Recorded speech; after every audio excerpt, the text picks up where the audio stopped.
Peu après 9 h ce matin, Nabila Benattia, très tirée et visiblement éprouvée, est arrivée devant la chambre d'instruction de la cour d'appel de Versailles.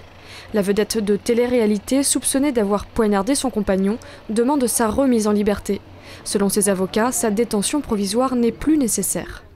Nous sommes venus dire à la Cour que cette détention provisoire doit être exceptionnelle, c'est la loi qui le dit. Et a fortiori lorsqu'il s'agit de l'incarcération d'une jeune femme de 22 ans. L'enquête a déjà évolué, que notamment la partie civile a été très longuement entendue et que par conséquent il n'y a plus lieu de craindre des concertations qui auraient pu peut-être altérer la sérénité de l'instruction.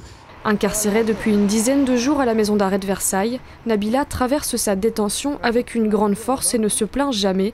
C'est en tout cas les mots de ses avocats. Mais la réalité de ce dossier, c'est une jeune femme de 22 ans qui est incarcérée. C'est ça, la réalité de ce dossier. Et elle, je trouve qu'elle oppose à ces regards extrêmement pressants de l'extérieur une force et une dignité tout à fait stupéfiantes. Donc elle se bat, mais elle comprend très bien le mécanisme judiciaire.